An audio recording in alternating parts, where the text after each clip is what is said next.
দর্শক আমন্ত্রণ জানাচ্ছি TVN24 নিউজ নেটওয়ার্কের নিয়মিত আয়োজন আর ডেমোক্রেসি অনুষ্ঠানে আপনাদের সাথে আছি আমি ইহসান জুয়েল। কবি নির্মলেন্দু গুণ বাংলা ভাষার জনপ্রিয় একজন কবি। তার একটি কবিতা আছে, কিছুই সহজ নহে। সেই কবিতায় তিনি বলেছেন, কিছুই সহজ নহে, বেদনা সহজ নহে, বিরহ সহজ নহে, মিলন সহজ নয়, কি তবে সহজ। অনেকেই ভাবছিলেন যে ইরানের এই যুদ্ধটা অনেকটুকু সহজ হবে, কিন্তু ইরান পাল্টা যে প্রতিক্রিয়া দেখাচ্ছে এবং পরবর্তী যে ঘটনা প্রবাহ, গত 7 দিনের এই যুদ্ধের ঘটনার প্রবাহ বলছে এই যুদ্ধের সমাপ্তিটা কিংবা এই যুদ্ধের একটা সীমারেখা টানাটা সহজ হবে না। তাই এই কবিতাটা আপনাদের উদ্দেশ্যে বলা যে কিছুই সহজ নহে, সেখানে একটা যুদ্ধ সেটি শুরু করা কিংবা থামানো কোনোভাবেই সহজ হওয়ার কথা নয়। এবং সেই কঠিন পথটাই এখন পাড়ি দিতে হচ্ছে আমেরিকাকে, তার সাথে ইসরায়েল আছে, অন্যদিকে ইরান তারা পাল্টা প্রতিরোধ গড়ে তুলেছে। সেই প্রতিরোধের ছায়া কিংবা প্রভাব গিয়ে পড়ছে গালফভুক্ত দেশগুলোতে এবং ধীরে ধীরে এটি পুরো পৃথিবীর অর্থনীতিকে অনেকটা জটিল করে তুলবে বলে বলছেন বিশ্লেষকরা। সেসব বিষয় নিয়ে আমরা আলোচনা করব।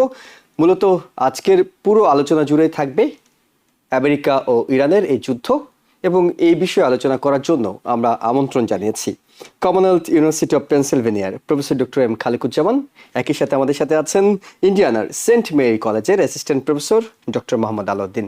আপনাদের দুজনকেই স্বাগত জানাচ্ছি। প্রফেসর ডক্টর এম খালেকুজ্জামান, আমরা তো আসলে যুদ্ধ নিয়ে নানা বিশ্লেষণ গত কয়েকদিন ধরেই করে যাচ্ছি, তবে একটা বিশ্লেষণ সম্ভবত অনেকেরই দৃষ্টি কেড়েছে। তিনি একজন চাইনিজ প্রফেসর, কিন্তু কানাডায় বসবাস করেন। তিনি তার ভবিষ্যতের বিভিন্ন বিষয় অ্যানালাইসিস করে এর মধ্যে সাড়া জাগিয়েছেন। বিশেষ করে যুদ্ধের 4র্থ দিনে তিনি একটি ভিডিও তার ইউটিউব চ্যানেলে ছেড়েছেন, যেখানে তিনি আগের দুটি ভবিষ্যৎবাণীর সঙ্গে মিলাচ্ছেন। অর্থাৎ আগে তিনি ভবিষ্যৎবাণী করেছিলেন প্রেসিডেন্ট ডোনাল্ড ট্রাম্প প্রেসিডেন্ট হবেন দ্বিতীয়বারের মতো, এবং তিনি এটিও বলেছিলেন যে ইরানে আমেরিকা হামলা চালাবে। কিন্তু তার তৃতীয় ভবিষ্যৎবাণীটি সেটি বেশ আলোচনার খোরাক জাগাচ্ছে। তিনি বলছেন এই যুদ্ধের পর পৃথিবীর চেহারা আগের মতো থাকবে না, পৃথিবী পাল্টে যাবে, এবং আমেরিকার জন্য সেটি ভালো কোনো সংবাদ নয়। আমরা ছোট্ট করে তার বক্তব্যের একটু সারাংশ দেখি, তারপর আপনার কাছে প্রশ্ন করছি। And we can expect this war to last for many weeks, possibly also for many years. But I promise you that after this war is done, the world will never be the same again. জি, professor doctor M Khalequzzaman, আপনার কাছে জানি সেটা হলো যে মানে জ্যোতিষী তো তিনি নন যে তার সব কথা কিংবা অলৌকিক কোনো শক্তিও তার নেই, কিন্তু এখন পর্যন্ত যুদ্ধের গতি প্রকৃতি বিশ্লেষণ করে আপনার কাছে প্রফেসর জিয়াং এর এই ভবিষ্যৎবাণী কতটা কাছাকাছি যাবে বলে আপনার কাছে মনে হচ্ছে? জি, ধন্যবাদ আপনাকে। আপনি যেভাবে শুরু করেছেন একইভাবে আমি বলি, যে প্রশ্নটা আপনি করলেন সেটা সহজ নয়। ওকে, জি, তাই না? কারণ কিছু সহজ নয় এবং আপনার প্রশ্নের উত্তর দেওয়াটাও প্রকৃত অর্থে সহজ নয়। তবে আমি মনে করি প্রফেসর জিয়াং যে কথাটা বলেছেন, আগের দুটোর ব্যাপারে আমি জানি না, কারণ ডোনাল্ড ট্রাম্প ফেরত আসতে পারে এটা অনেকেই বলেছিল। তবে উনি বলেছিলেন ঠিক আছে, মেনে নিলাম যে উনি ভালো প্রেডিকশন করেছে। তবে উনি যে জ্যোতিষী নন এটা বোঝাই যায়, উনি হয়তো সোশ্যাল সায়েন্টিস্ট। অনেকগুলো ইন্ডিকেটর দেখে আমেরিকাতেও এমন কিন্তু প্রেডিকশন করে এমন লোকজন রয়েছে যারা হচ্ছে 10-12টা যে ইন্ডিকেটর সমাজের, এগুলিকে সামারাইজ করে নিয়ে 10-12টার থেকে যদি বেশিরভাগ একটা ক্যান্ডিডেটের পক্ষে যায় সেইভাবে তারা প্রেডিকশনটা করে। সেইভাবে হয়তো তিনি করেছিলেন, সঠিক হয়েছিল।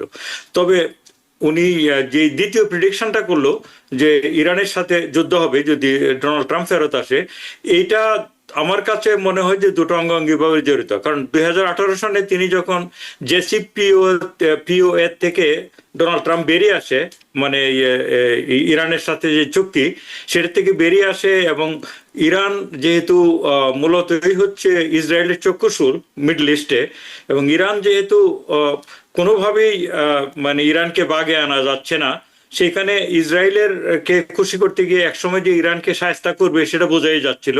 তো ইরানের সাথে যুদ্ধ না হলেও ইরানের সাথে সম্পর্ক যে ভালো যাবে না ডোনাল্ড ট্রাম্পের আমলে, সেটা তো মানে বলাই যায়, সেটাতে এমন প্রিডিকশনের ব্যাপার নেই আমি মনে করি।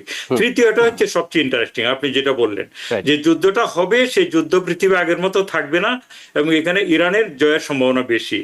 এখানে আমি বলতে চাই জয়টা আমরা কিভাবে করবো, ডিফাইন করবো, তার উপর নির্ভর করে। জয় বলতে কি বুঝবো, যে আমেরিকা এখান থেকে মানে কি সারেন্ডার করে দিয়ে হাত পা গুটিয়ে চলে আসবে, এটা কি ইরানের জয় মনে করব? নাকি ইরান যে এত বড় একটা পরাশক্তি, পৃথিবীতে আমেরিকার থেকে বড় কোনো পরাশক্তি নেই সামরিক দিক থেকে, ওরা $1 ট্রিলিয়ন খরচ করে প্রতি বছর, তার পরবর্তী সেকেন্ড খরচ করে চায়না, তারা 1/3, তাদের $341 বিলিয়ন অথবা সামথিং। সেই স্কেলে আমার ইরান কিন্তু মানে প্রতি বছর সামরিক খাতে ব্যয় করে $20 থেকে $30 বিলিয়ন। সেটা মানে তুলনাই হয় না, একটা আপনার হাতের সাথে একটা মশকের সমান। তো সেই তুলনাতে ইরান পৃথিবীর সবচেয়ে বড় পরাশক্তি এবং তার বড় মিত্র হচ্ছে ইসরায়েল। তাদের বিরুদ্ধে যে যুদ্ধটা তারা করে যাচ্ছে বীর দর্পে, সেটাকে তো আমি বিজয় মনে করি। সেইভাবে যদি আপনি ডিফাইন করেন তাহলে অলরেডি সে অর্থে ইরান তো বিজয়ী হয়েই আছে। কারণ ইরান একটা স্বাধীন চেতা জাতি, তারা নিজের জন্মভূমিকে রক্ষা করছে, প্রাণপণে রক্ষা করছে এবং তাদের পেছনে প্রচুর লোক আছে, বোঝাই যায়। সুতরাং ইরান তো বড় জোর ক্ষতিগ্রস্ত হবে, ওরা ভেঙে চুরে খান হয়ে যাবে, পর্যদস্ত হয়ে যাবে, কিন্তু ইরানকে পরাজিত হবে নিজের ভূমিতে? আমি মনে করি না, কখনোই নিজের ভূমিতে দখলদারদের দ্বারা এমন স্বাধীন চেতা একটা জাতি পরাজিত হবে না। তারা খণ্ড বিখণ্ড হয়ে যাবে, একেবারে স্ম্যাশড করে ফেলতে পারবে সব বিল্ডিং টিল্ডিং গাজার মতো, তারপরেও ইরান দাঁড়িয়ে থাকবে। এবং সেই অর্থে আমি মনে করি, সেই অর্থে ইরান বিজয়ী, এবং ইরান সেই অর্থে আমি মনে করি যে ইরান বিজয়ী আর কি, আমি যদি সেইভাবে দেখি। আর এটাকে যদি আমেরিকাকে বিজয় ধরতে হয়, তাহলে ধরতে হবে কি, যে ইরানের যে রেজিম সেটা চেঞ্জ হয়ে যাবে, তাদের একজন পাপেট গভর্নমেন্ট এখানে বসিয়ে দেওয়া সম্ভব হবে, সেখানে তথাকথিত গণতান্ত্রিক এক ধরনের আবহাওয়া তৈরি হবে, এবং সেইখানে যারা বর্তমানে ক্ষমতাসীন তাদের প্রায় সবাই নিশ্চিহ্ন হয়ে যাবে। সেটা হচ্ছে আমেরিকার বিজয়। তো সেই বিজয়টা আমেরিকার যে হবে না, এটা আমারও প্রেডিকশন।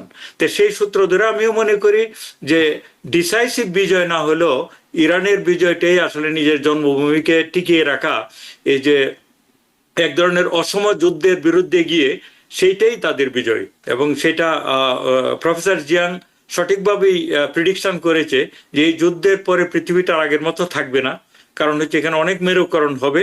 এমনকি যে মিডল ইস্টার্ন যে সব যে গালফের কান্ট্রিগুলিতে, যেগুলিতে ইরান যে বোমিং করেছে এই পর্যন্ত, বাহরাইন, তারপর কাতার, তারপরে মানে আপনি মনে করুন কুয়েত, তারপরে এই যারা রয়েছে আর কি, ওমান, এমনকি ইরাকের কোনো অংশে এরবিলে আর কি, ইরানের এরবিল, তারপরে বোধহয় আজকে বোধহয় আমি দেখলাম আজারবাইজানের দিকেও করেছে, সৌদি আরবে করেছে, রিয়াদে, তারপর মানে সুতরাং সমস্ত হিসাব নিকাশটা তারা গোলমেল করে দিয়েছে। এখন তাদেরকে সিদ্ধান্ত নিতে হবে গালফের কান্ট্রিগুলোকে, তারা কি আমেরিকার সাথেই মানে এক ধরনের লেজুর হয়ে থেকে যাবে, নাকি তারা আসলে এই যে আমেরিকার সাথে যে সম্পর্ক এটা পুনর্মূল্যায়ন করবে, এবং যদি পুনর্মূল্যায়ন করে আবার আমেরিকার পক্ষে গিয়ে ইরানের বিরুদ্ধে যুদ্ধে লিপ্ত হয়, তাহলে আবার হিসাব নিকাশটা অন্যরকম হবে, তাই না? কারণ ইরানের বিরুদ্ধে যুদ্ধটা পুরা মুসলিম ওয়ার্ল্ডের কেউই ভালোভাবে দেখবে না। তো সুতরাং আমার মনে হয় যে ইরান এক অর্থে ইতিমধ্যেই অনেক পর্যদস্ত হয়ে গিয়েও, বিপর্যস্ত হয়ে গিয়েও ওরা বিজয়ী রয়েছে। জি, ডক্টর মোহাম্মদ আলাউদ্দিন, আপনার কাছে একটু যাই। সেটি হলো যে অনেকেই যুদ্ধ শুরুর পর থেকে যে প্রশ্নটি বেশি করছেন, বিশেষ করে আমেরিকাতে বিশ্লেষকরা বেশি করছেন, সেটি হলো আসলে কি উদ্দেশ্যে এই যুদ্ধটা শুরু হলো। আমাদের প্রেসিডেন্ট, আমাদের সেক্রেটারি অফ ওয়ার বিভিন্ন সময় বিভিন্ন রকম তথ্য দিচ্ছেন, আমরা সেগুলো বিশ্লেষণ করছি। কখনো বলছেন রেজিম চেঞ্জের জন্য হয়েছে, কখনো বলছেন তাদের মিসাইল আছে যেগুলো আমেরিকা এবং তার মিত্র দেশগুলোতে হামলা চালাতে সক্ষম, কখনো বলছে তারা খুব কাছাকাছি চলে গেছিলেন পারমাণবিক সক্ষমতার। আজকে প্রেসিডেন্ট যেটি বললেন যে তিনি নেক্সট লিডার নিয়ে ভাবছেন, মানে ইরানের নেক্সট রেজিম চেঞ্জ করার পর যে লিডারটি আসবেন। এর আগে তিনি আভাস দিয়েছিলেন তিনি শাহরেজা পাহলভি তাদের কথা ভাবছেন না, কারণ তিনি মনে করছেন ইরানের ভিতর থেকে হলে হবে।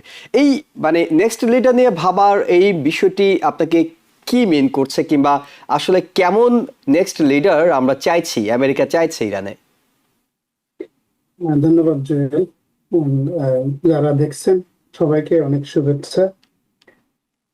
আহ, আমেরিকার যে এই যুদ্ধটা শুরু করার পেছনের যে উদ্দেশ্য, এটি নিয়ে আসলে নানাবিধ আপনার আপনার বিশ্লেষণ রয়েছে, সমালোচনা রয়েছে। এবং আপনি যদি সেই সমালোচনার জায়গাটা যদি আপনার আমেরিকার বাইরে বাদ দিয়ে শুধু আমেরিকার ভেতর থেকে যে সমালোচনা, সেটিও যদি আপনি দেখেন, সেখান থেকে একটা জিনিস ক্লিয়ার হবে যে এই যুদ্ধটা এক্সক্লুসিভলি এটা আমেরিকার স্বার্থকে সমুন্নত করার জন্য শুরু করা হয়।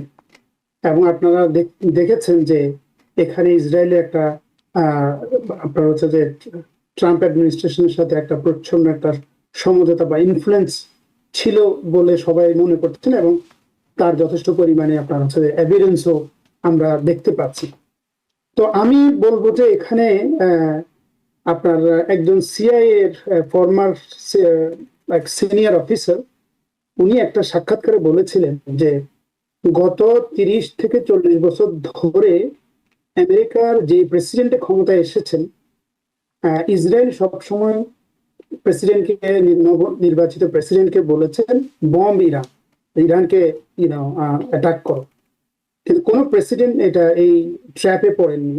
ট্র্যাপে বলার অনেকগুলো কারণ আছে, যেগুলো খালিদ ভাই কিছু নিয়ে আসছেন, যে এখন আমরা কে উইন করছে কে লুজ করছে সেই সমীকরণটা আমরা করছি, সেই কারণে বলছি ট্র্যাপের কথা। তো উনি বলছিলেন, যে সিআইএ ফর্মার অফিসার বলছিলেন যে আমেরিকার এই একটা ক্যালকুলেশন ছিল, যেটার জন্য America, it's not a country like others, Afghanistan এবং ইরাকের মতো পরিস্থিতি না, এটা ডিফারেন্ট কাইন্ড। সো এটাতে যদি অ্যাটাক করা হয়, এটার যে কনসিকুয়েন্স স্পেসিফিক্যালি এন্টায়ার মিডল ইস্টের যে রিজিওনাল পলিটিক্স, যেটার সাথে global politics, because of the economic connect, এটা ভলাটাইল হয়ে যেতে পারে। তো আমেরিকা এই রিস্কটা কখনো নেয়নি। এবং খুব ইন্টারেস্টিংলি আপনার হচ্ছে once I had an opportunity to talk to some folks from Iran, they are very critic of আপনার হচ্ছে Khomeini government, কিন্তু তারা বলছেন যে আমেরিকা ইরানে হচ্ছে যে হামলা করবে। তো এখন যেটি আমাদের কাছে মনে হচ্ছে যে এখানে মেইন যে আপনার হচ্ছে যে ইনফ্লুয়েন্সার এবং potential beneficiary of this war হচ্ছে আপনার ইসরায়েল। এখন আপনার ট্রাম্প যেটি বলছেন যে তিনি এর পরে কে হবেন, এটি ক্লিয়ার অনেকটা, যে ইসরায়েল এবং আমেরিকা তারা চাচ্ছেন যে এখানে রেজিম চেঞ্জ হোক, এবং সেটা তারা শুরু করেছেন আপনার হচ্ছে আয়াতুল্লাহ খামেনিকে দিয়ে। তো সেটি ক্লিয়ার, কিন্তু যেই ক্যালকুলেশনটা তারা করেছেন, এটা অলরেডি আমাদের সামনে অনেকটা উন্মুক্ত, যে এই যুদ্ধটা যেভাবে অন্যান্য যুদ্ধে আমেরিকার ভেতর থেকে মোটামুটি ভাবে একটা উপরের লেভেলে একটা সমঝোতা সৃষ্টি করা হয়, এই যুদ্ধের ক্ষেত্রে এটা ঘটেনি। ট্রাম্পের অনেক ক্লোজ লোকজনও আপনার প্রচন্ড ভাবে সমালোচনা করছে। তো আমি মোটা দাগে যে জিনিসটা দেখি, যে ট্রাম্প যেটি বলছেন, যে স্টেটমেন্টগুলো দিচ্ছেন, তাদের লক্ষ্যটা ক্লিয়ার, কিন্তু কিভাবে সেই লক্ষ্যে তারা পৌঁছবেন সেই জায়গায় সবাই ওই প্ল্যানিং এর এবং স্ট্র্যাটেজিক যে স্টেপগুলো, সেখানে সবাই উইকনেস দেখছেন। আমি 4-5টা পয়েন্ট বলবো, যে উইন ফ্যাক্টর গুলো। নাম্বার 1, যে আপনার ইন্টারনাল আপনার হচ্ছে রেজিস্ট্যান্স আছে প্রচুর, সেটা আপনার ইভেন আপনার ভেটারানসদের মধ্যে যারা এক্সিস্টিং ইয়েতে আছে তাদের ভেতরও তারাও আপনার হচ্ছে সন্দিহান। যেমন আপনারা দেখেছেন 2-1 দিন আগে যে নিউজ হলো যে এটি একটা গডের একটা ডিভাইন প্ল্যানের অংশ এই যুদ্ধটা, এবং সেটি আপনার ইউএস আর্মি তো অসংখ্য আপনার হচ্ছে যে সোলজার আছে বা হচ্ছে রেসপন্সিবল ফোকস আছে, যারা নট নেসেসারি তারা রিলিজিয়ান, তারা হচ্ছে যে মানে হচ্ছে মোটিভেটেড, তাদের কাছে এটি প্রশ্নবিদ্ধ হয়ে গেছে। তো আপনি দেখেন যে একটা ইন্টারনাল একটা কনফ্লিক্ট আছে, জনগণের কাছে আছে, পলিসি মেকারসদের কাছে আছে, এবং যারা এই কাজটা করবেন তাদের মধ্যে আছে। Number 1। 2, for the first time I see যে অনেক ভয়েস ইজ কামিং, যে তারা Israel first or America first এই প্রশ্নটা তুলছেন। সেটার একটা বড় ধরনের ইম্প্যাক্ট কিন্তু আপনি এটার মধ্যে আপনি দেখবেন। এরপর হচ্ছে ইউরোপিয়ান যে অ্যালায়েন্স, যেটা আমেরিকা মানে হচ্ছে অনেকটা হচ্ছে যে ব্ল্যাঙ্ক চেক দিতেন সবসময়। তো ট্রাম্পের যে রিসেন্ট যে পলিসি, যে সমস্ত উদ্যোগগুলো, সেখানে আপনার একটা বড় ধরনের একটা টেনশন আছে তার অ্যালায়েন্সদের সাথে। তার মানে হচ্ছে কি, ট্রাম্প অ্যাডমিনিস্ট্রেশন ঠিক আগের মতো সাপোর্টটা ঠিক পাচ্ছে না। স্পেন অলরেডি না করে দিয়েছে, ইউকে তার শুধু বেস ইউজ করার জন্য বলেছে। সো এই যে আপনার যে আপনি যে দেখছেন যে একটা নেগেশন, সেখানে আপনার এটা সবার যুদ্ধ হয়ে ওঠার, যেটা আফগানিস্তান এবং ইরাকের ক্ষেত্রে হয়েছে, এখানে কিন্তু সেটি হচ্ছে না। আর সর্বশেষ যে পয়েন্টটা আমি বলবো, এই আপনার ট্রাম্পের যে এজেন্ডা, রেজিম চেঞ্জ হোক বা ইরানের যে সামরিক সক্ষমতাকে ধ্বংস করা হোক, সেটির জন্য Iran itself is a factor. সেটার হিস্টোরিক্যাল রিজনস আছে, তার জিওগ্রাফি, যেটা আপনার হচ্ছে আপনি যে প্রেডিক্টিভ হিস্ট্রি কথা বললেন যে চাইনিজ প্রফেসরের, আপনার সেখানে it's a matter of geography. সেখানে অনেকগুলো সমীকরণ আপনি মিলাতে পারবেন না এত সহজে। আর যেটা খুব সর্বশেষ যেটি এখন চিন্তা করছেন, সেটি হচ্ছে যে কুর্দিশ আপনার রিবেলিয়নের একটা মোসাদ এবং সিআই এর সহায়তায় তারা সেটি করার চেষ্টা করছেন। এবং সেটি হচ্ছে, সেটারও অনেক ধরনের বিশ্লেষণ আছে, সেটা নিয়ে আপনার হচ্ছে অনেক সংশয় আছে ইভেন কুর্দিশদের মধ্যে। কারণ 1975 সাল থেকে এ পর্যন্ত অসংখ্যবার তারা কুর্দিদেরকে when they need it, they want to accommodate, when they are done, they just abandon them. এই যে অ্যাবান্ডন করার যে প্রবণতা, আমাদের সেই জিনিসটা, এবং গালফ স্টেট গুলোর ক্ষেত্রে খালিকুজ্জামান বলেছেন যে তারা পুনর্মূল্যায়ন করতে পারে। কারণ আমেরিকা যদি সামহাউ যে কোনোভাবে ইয়ে করে, so how they will survive. এখন একজন সৌদি পলিটিক্যাল অ্যানালিস্ট অলরেডি বলেছেন যে আমেরিকা জাস্ট অ্যাবান্ডন আস, তারা আমাদেরকে অ্যাবান্ডন করেছে, তারা আমাদেরকে they left us to the missiles of Iran. So আমি ওভারঅল যেটি বলতে চাই সেটি হচ্ছে যে ট্রাম্পের যেই প্ল্যানটা, এই প্ল্যানটা অনেক বেশি স্ট্র্যাটেজিক্যালি ডিজাইন না, ডেলিবারেট না। এটা একটা যেমন সত্য, আরেকদিকে Iran itself is a factor. আপনি তার রেজিলিয়েন্স যদি দেখেন যে কতটা বছর তার ইকোনমিকে ধসায় দেওয়া হচ্ছে, তার ভিতরে তার সার্ভাইভাল, নট অনলি সার্ভাইভাল, তার যে মিলিটারি যে development, these are phenomenal development. So এই জায়গাগুলোকে আপনার হচ্ছে যে মানে আলোচনার যথেষ্ট জায়গা রাখে যে বিষয়গুলো আপনি বললেন। প্রফেসর ডক্টর এম খালেকুজ্জামান, একটু আপনার কাছে জানি, সেটা হলো আমরা তো জিততে চাই, মানে আমেরিকা ইসরায়েল এই যুদ্ধে জিততে চায়। জেতার জন্য একটা ওয়ে হতে পারে, চূড়ান্ত যে ওয়েটা, সেটা হলো স্থল অভিযান চালানো, আমাদের সেনাবাহিনী সেখানে পাঠানো। সেটির বিকল্প এখন ভাবা হচ্ছে কুর্দিদেরকে ব্যবহার করার বিষয়টি। সেই কুর্দিদের বিষয়টি আপনার কাছে জানবো, তবে তার আগে ইরানের পররাষ্ট্রমন্ত্রী আজকে এনবিসি নিউজকে যে সাক্ষাৎকারটি দিয়েছেন, সেখানে তিনি খুব স্ট্রংলি কনফিডেন্সলি বলছেন, হ্যাঁ আমরা অপেক্ষা করছি, মানে আমরা আমেরিকার সেনাবাহিনীর জন্য অপেক্ষা করছি। তখন অনেকটা উপস্থাপক কিছুটা হতচকিত হয়ে গিয়েছিলেন যে অপেক্ষা করছে ইরান, মানে খুব কনফিডেন্টলি তো তারা বলছিল। সেই জায়গায় একটা অপশন হিসেবে কুর্দিদের কথা ভাবা হচ্ছে। কুর্দিদের সাথে নানা ইকুয়েশন আছে, তুরস্কের মতো তাদের আপত্তির জায়গাটাও আছে। সবকিছু মিলে কুর্দিদেরকে ব্যবহার করার যদি পরিকল্পনা করা হয় বি টিম হিসেবে, সেটা কতটা সফলতা পেতে পারে? জি দেখুন, আব্বাস মানে আরাকচি যে কথাটা বলেছে পররাষ্ট্রমন্ত্রী ইরানের, সেটা হচ্ছে তার দেশপ্রেমের দৃষ্টিকোণ থেকে বলা, যে একটা দেশের উপর যখন অন্যায় যুদ্ধ চাপিয়ে দেওয়া হয়, তাহলে যাদের উপর যুদ্ধটা চাপিয়ে দেওয়া হয়েছে তারা তো বিরোচিত ভাবেই এটাকে মোকাবেলা করবে, এটা নিয়ম। আমরা নিজেদের ইতিহাস থেকেই জানি, 71 সনে যখন পাকিস্তানের আমাদের উপর আক্রমণ করেছিল, তখন তো এটা একটা অন্যায় যুদ্ধ ছিল। তার জন্য তো আমরা বলতে বাধ্য হয়েছিলাম যে আসুক আমেরিকার সোলজার, যত মানে পাকিস্তানি সোলজার, আমরা তোয়াক্কা করি না। তো একইভাবে উনি বলছে প্যাট্রিয়টিক পয়েন্ট অফ ভিউ থেকে, যে আমেরিকান সোলজার আসুক, আমার দেশকে তো আমরা রক্ষা করবই, এটা আরো বরং ভালো। আরেকটা কথা এখানে আনফরচুনেটলি এইভাবে বলি যে আমেরিকানরা বিজয়ী হোক, এটা তো আমরা চাই, আপনি যেটা বলছেন, কারণ আমাদের যেহেতু এটা মানে অ্যাডপ্টেড দেশ, তাই না? কিন্তু আমেরিকানদের যে পররাষ্ট্র নীতি, সেগুলোতে যদি আপনার ন্যায়ের পক্ষে ওরা দাঁড়াতো সবসময়, তাহলে হয়তো ওরা বিজয়ী হতো। পৃথিবীতে ওরা বিজয়ী হয়ে এসছে এরকম নজির খুব বেশি নেই। ওরা ভিয়েতনামের যুদ্ধে ওরা বিজয়ী হয়নি, আফগানিস্তানের মতো একটা ছোট্ট দেশে ওরা বিজয়ী হয়নি, তারপর ইরাকে সেভাবে ওরা বিজয়ী হয়নি, তারপর এভাবে যদি আপনি একটার পর একটা দেখেন, তারপরে হচ্ছে আপনার লিবিয়া কিংবা সিরিয়া, কোনো জায়গাতেই তারা সে অর্থে বিজয়ী নয়। তো সেভাবে আমেরিকা বিজয়ী হওয়ার ইতিহাস খুব কম। কারণ তারা সাধারণত কিভাবে বিজয়ী হওয়া যাবে, আপনি যদি ন্যায়ের পক্ষে যুদ্ধটাকে এগিয়ে নিয়ে যেতেন, মানুষের পক্ষে থাকতো আর কি, তাহলে নিশ্চয়ই বিজয়ী হওয়া যেত। তবে আপনি যেটা বলছেন যে কুর্দিশদের নিয়ে আমি একটু বলি, কুর্দিস্তান যে কার্ডিশ যে ব্যাপারটা, কুর্দি তারা কিন্তু মূলত 4টা দেশে মানে বিভক্ত, 4টা দেশের মধ্যে ওরা সীমাবদ্ধ, বিভক্ত বলবো না, 4টা দেশ যে এলাকাটাতে বর্ডার করেছে, 4টা দেশ একত্রে এসছে, মূলত হচ্ছে মানে তুরস্ক, তারপরে হচ্ছে আপনার ইরাক, তারপরে ইরান এবং সিরিয়া। এই 4টা দেশ আপনি ম্যাপে দেখলে দেখবেন 4টা দেশ একটা অঞ্চলে গিয়ে একত্রে হয়েছে। এই 4টা দেশের যে একত্রে হওয়ার যে অঞ্চলটা, সেটাকে বিস্তৃত করে সবচেয়ে বেশি কুর্দি হচ্ছে আপনার টার্কিতে, তুরস্কে, তারপরে হচ্ছে আপনার ইরাকে ইনফ্যাক্ট একটা স্বায়ত্তশাসিত অঞ্চলই রয়েছে কুর্দিস্তান, যেটার রাজধানী হচ্ছে এরবিল কিন্তু একটা বড় শহর, এখানে আন্তর্জাতিক বিমানবন্দর টন্দর সবকিছুই রয়েছে। তারপরে হচ্ছে আপনার ওয়েস্টার্ন ইরানের ওয়েস্টার্ন অঞ্চলে, তারপর সিরিয়াতেও রয়েছে যেটা বললাম।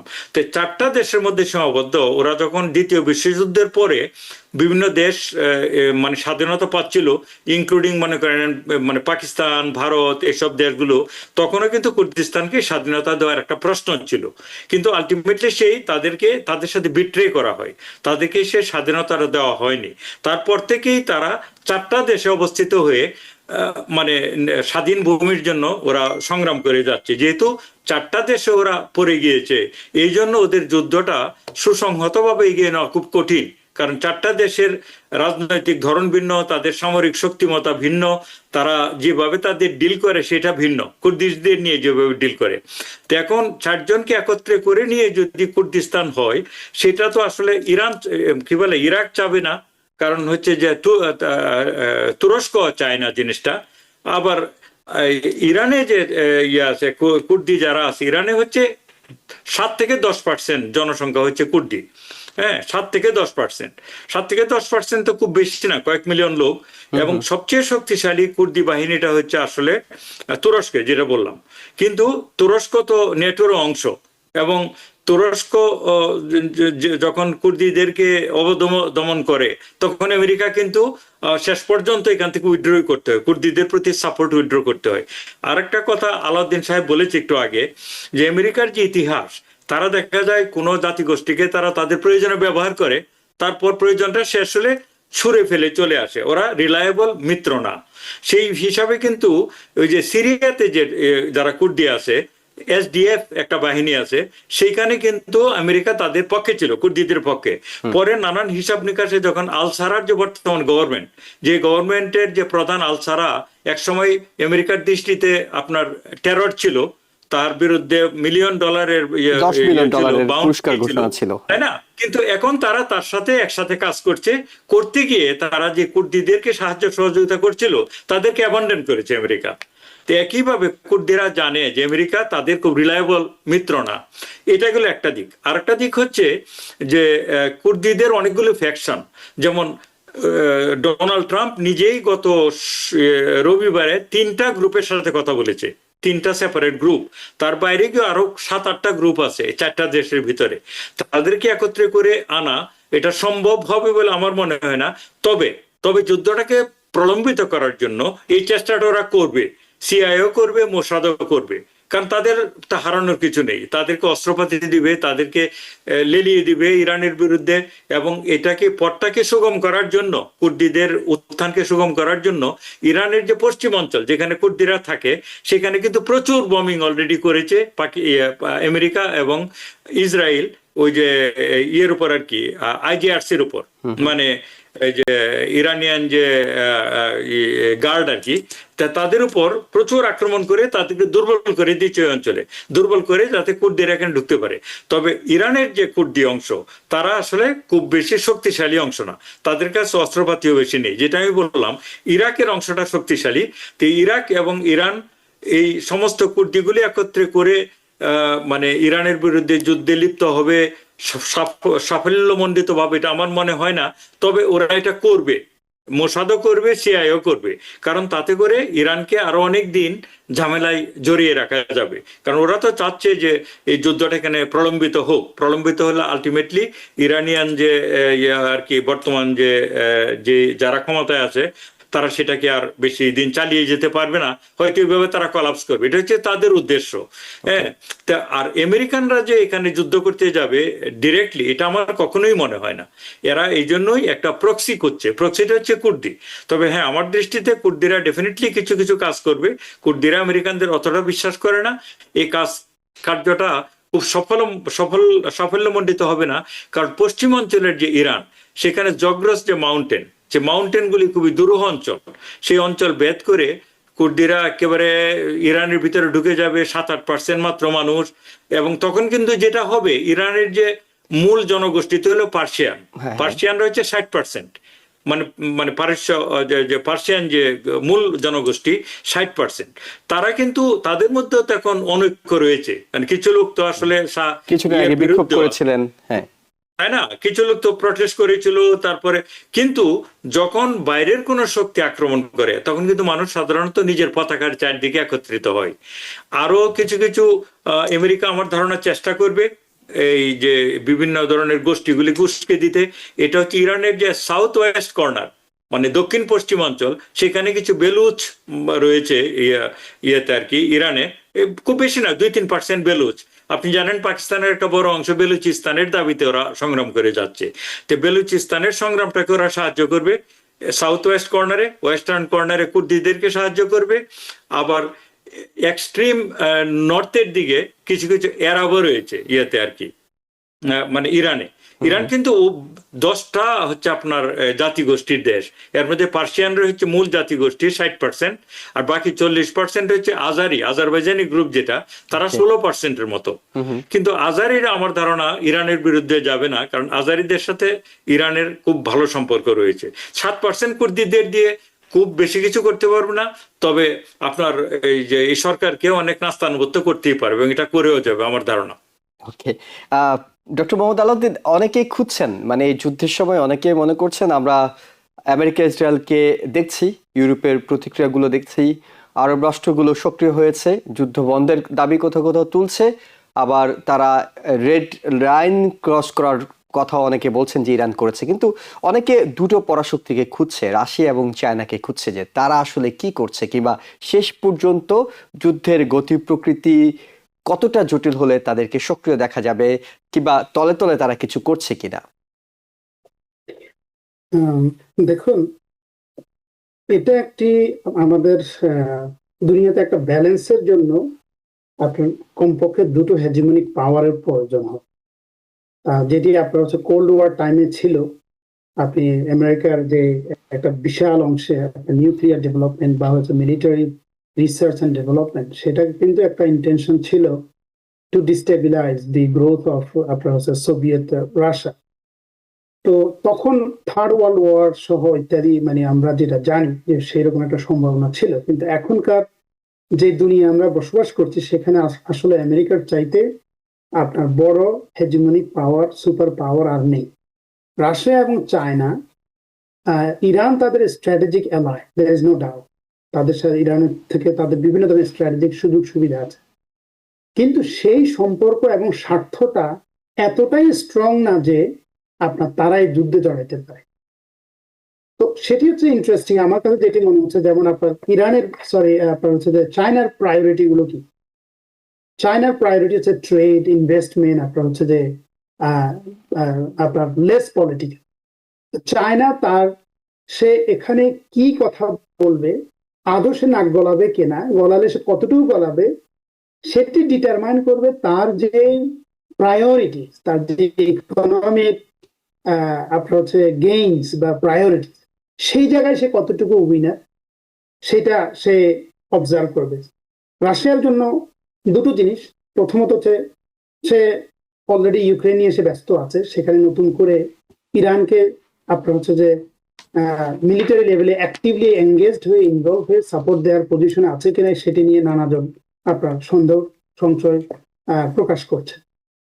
তো তাহলে আপনার যে জিনিসটা দাঁড়ালো যে চায়না এবং রাশিয়া, তারা যদি ইরানকে ডিরেক্টলি সাপোর্ট করতে পারতো, সেক্ষেত্রে গ্লোবাল পলিটিক্স অনেক জটিল হয়ে যেত, কোনো সন্দেহ নেই।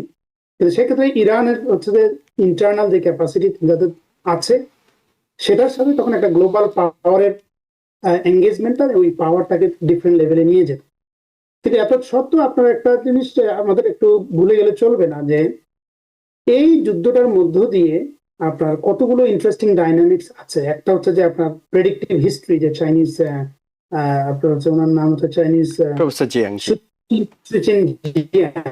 হ্যাঁ, উনি যেটা বলেছেন, এই যুদ্ধে যদি আপনার ওই যে খালিকুজ্জামান সাহেব যেটা বলছেন যে যে ক্যালকুলেশন, যে আমরা আসলে কিভাবে ডিফাইন করবো উইনটা, সে উইনটাকে সিম্পলিফাইড হতে ডিফাইন করার সুযোগ নেই। সেটার অনেক ধরনের হিসাব নিকাশ আছে, যে আপনার জিতেও হেরে আসতে পারে আমেরিকা।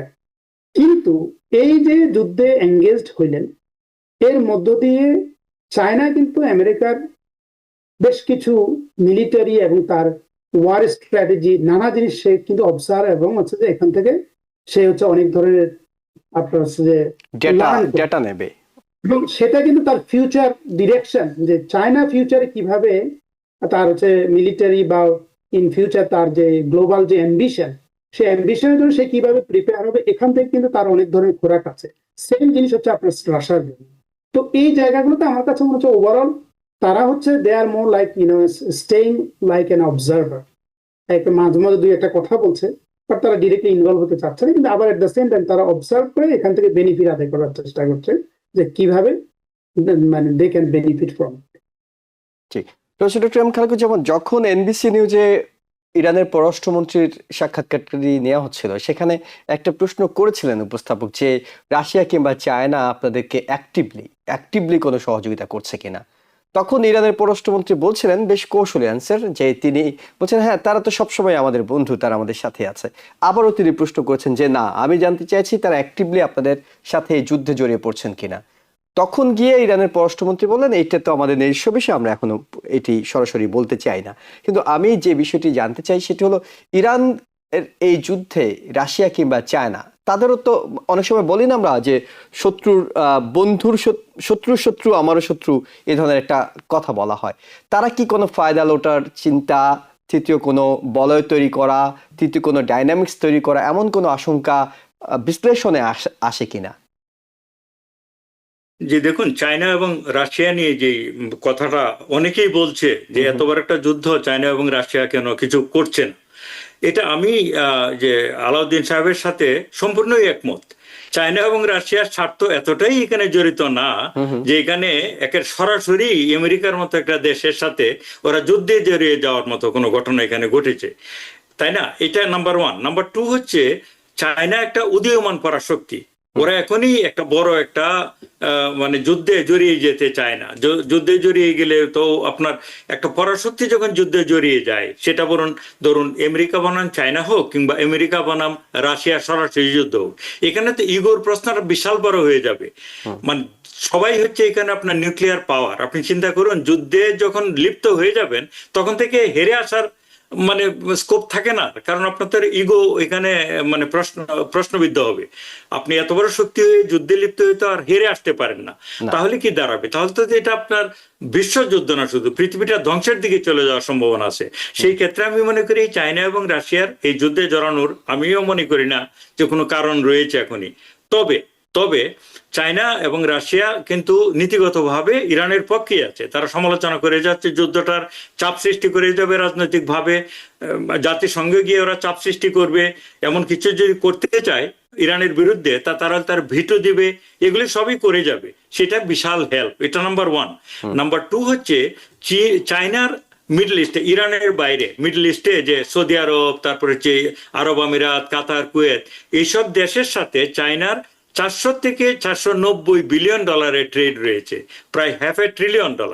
তো সেইটা যখন ইরানের সাথে সরাসরি যুদ্ধে ওরা যদি পক্ষ নিয়ে লিপ্ত হয়, তাহলে ওই দেশগুলিকে তাদের মানে শত্রু বানিয়ে ফেলতে হয়, কারণ ওই দেশগুলো তো বিপক্ষ এখন, তাই না? আমেরিকার পক্ষে তারা। তো এটা তারা করবে না। এটাগুলো একটা। আরেকটা হচ্ছে, চায়নার মূল আদর্শ এবং নীতিটাই হচ্ছে ইনভেস্টমেন্ট। এবার বেল্ট অ্যান্ড রোড ইনিশিয়েটিভের মাধ্যমে ওদের মূল স্ট্র্যাটেজিটা হচ্ছে অর্থনৈতিকভাবে লাভবান হওয়া, যতটা না পলিটিক্যাল। আর রাশিয়ার কথা তো একটু আগে হলোই, যে রাশিয়া তো এখন আগের শক্তিমত্তাও নেই, এখন তো আর আগের সোভিয়েত ইউনিয়ন নেই। প্লাস হচ্ছে ইউক্রেনে ওরা যেইভাবে 4 বছর যাবৎ এঙ্গেজড হয়ে আছে, বাড়তি কিছু করার নাই।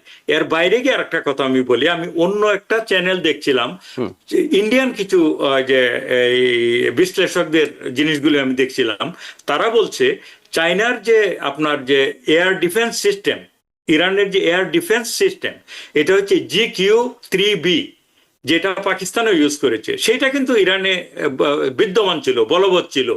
কিন্তু এবং রাশিয়ার যে এয়ার ডিফেন্স সিস্টেম S-300, এই দুটো লেয়ারই ছিল ইরানে ব্যবহার করছিল।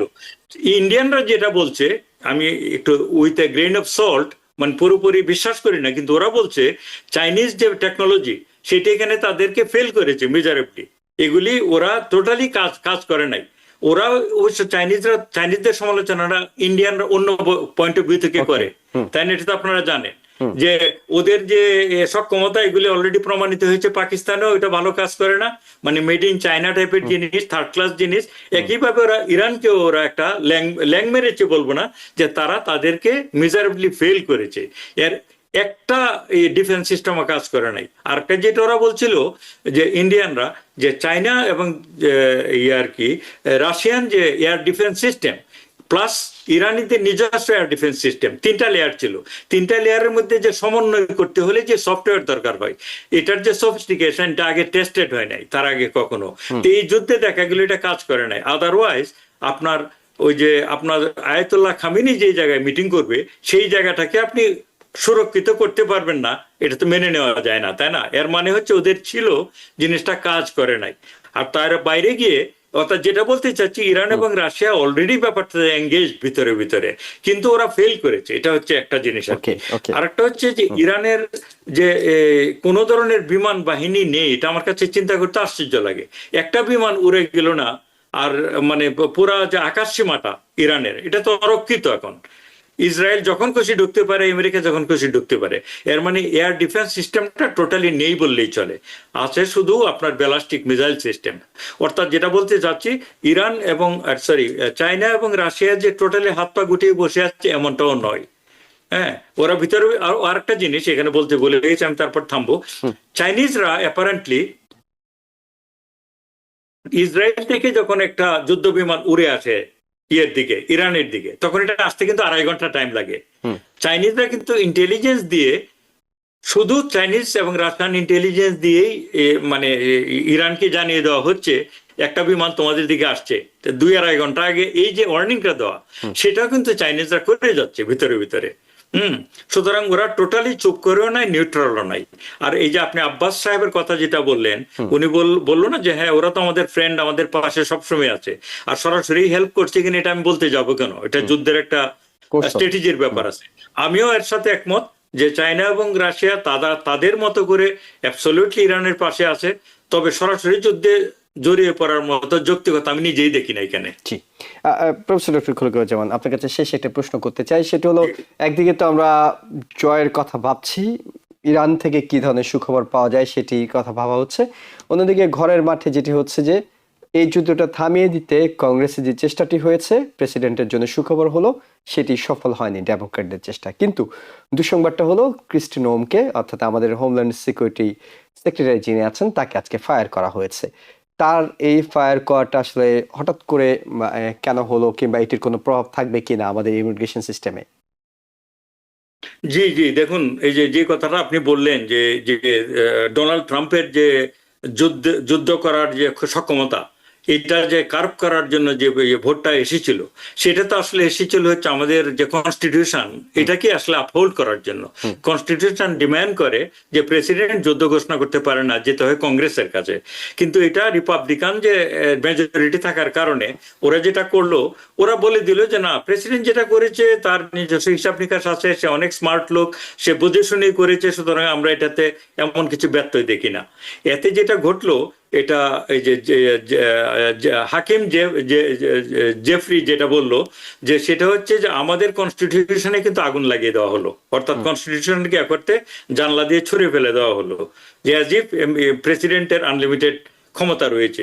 হ্যাঁ, ডোনাল্ড ট্রাম্পের জন্য এটা ভালো, সে জিতে এসছে, কিন্তু আমরা জাতি হিসাবে আমাদের কনস্টিটিউশনের মর্যাদাটা রইলো না, যেটা কনস্টিটিউশনে রয়েছে এই যে কংগ্রেসে যেতে হবে সেটা তার আর যেতে হলো না, তারপরেও তারা এটাকে সাপোর্ট করলো।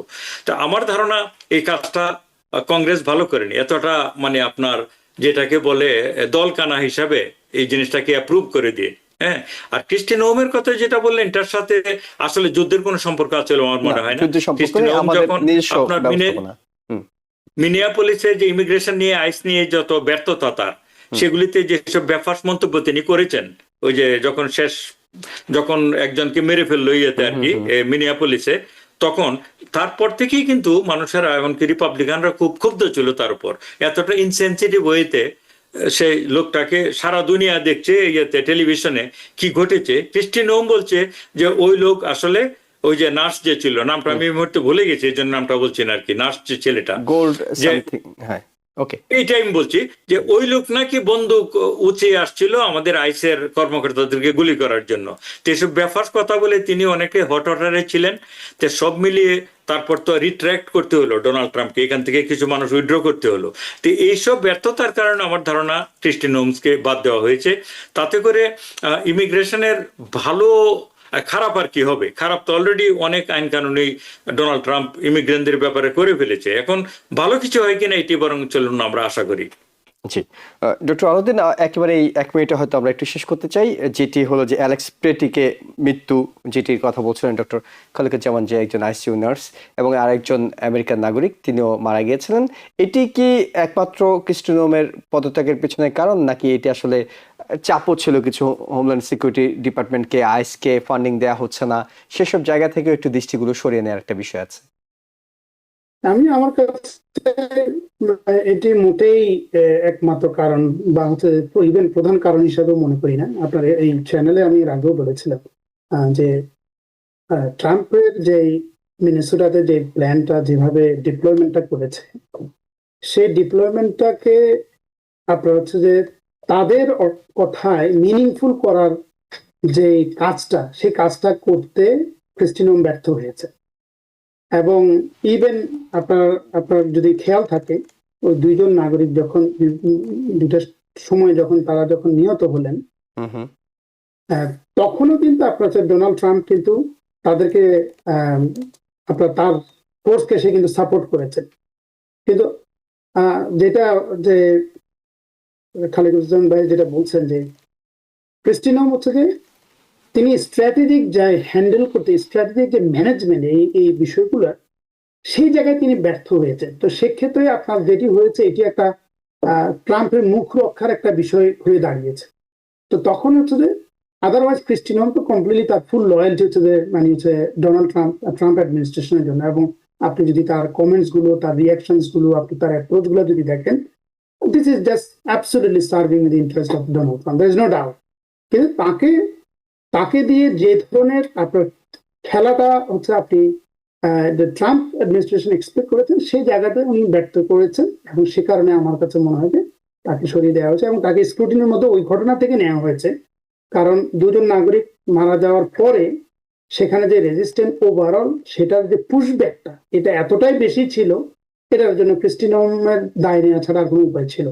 আমি মনে করি ওটাই হচ্ছে মেইন কারণ। আর এইটি আপনার হচ্ছে যে ইমিগ্রেশন পলিসিতে আমি মনে করি যে যেটি বলা হলো যে আসলে খারাপ তো আসলে অনেক হয়েছে, খারাপ অনেক হয়ে এখন আমেরিকার যে লাইফ লাইন, যেখান থেকে গ্লোবাল ট্যালেন্টদেরকে এই যে ইমিগ্রেশন প্রসেসের মধ্য দিয়ে আপনার যে ইন্টিগ্রেট করা হয়, সেটা তো এতটা পরিমাণ ভাটা পড়েছে।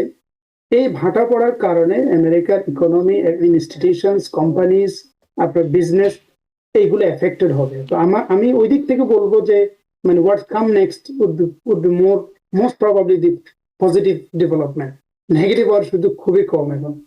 জি, অনেক ধন্যবাদ। আমরা আসলে ইরানের বিষয়টি মূলত ফোকাস থেকে আলোচনাটি চালিয়ে গেছি, তবে শেষ দিকে এসে দেশের আভ্যন্তরীণ একটি বিষয় আমরা আলোচনা করেছি এবং আপনাদের দুজনের মূল্যবান মতামত আমরা শুনেছি। নিঃসন্দেহে আমাদের দর্শকরাও অনেক বেশি সমৃদ্ধ হয়েছেন এবং এই ইরানের যুদ্ধ নিয়ে আসলে ব্যাপক আগ্রহ দেশের মানুষের তারা অনেকটুকু জানার, বিশেষ করে বাংলাদেশি কমিউনিটি অনেকটুকু জানার সুযোগ পাচ্ছেন যে কোন দিকে গতি প্রকৃতিগুলো যাচ্ছে। আগামী দিনগুলোতেও যুদ্ধ চলাকালীন সময় এবং পরবর্তী সময়েও আমরা এই বিশ্লেষণগুলো চালিয়ে যাব। আপনাদের দুজনকে অসংখ্য ধন্যবাদ আপনাদের সময়ের জন্য। দর্শক যারা দেখছিলেন সবাইকে ধন্যবাদ জানিয়ে শেষ করছি আজকের মতো। আগামীকাল রাত 8টায় আবারও আওয়ার ডেমোক্রেসি অনুষ্ঠান দেখার আমন্ত্রণ জানিয়ে শেষ করছি। ভালো থাকবেন, নিরাপদ।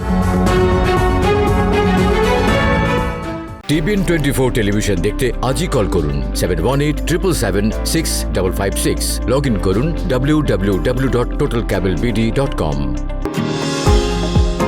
নিউ ইয়র্ক থেকে সম্প্রচারিত টিবিএন 24 টেলিভিশন বিশ্বজুড়ে বাঙালির কণ্ঠস্বর।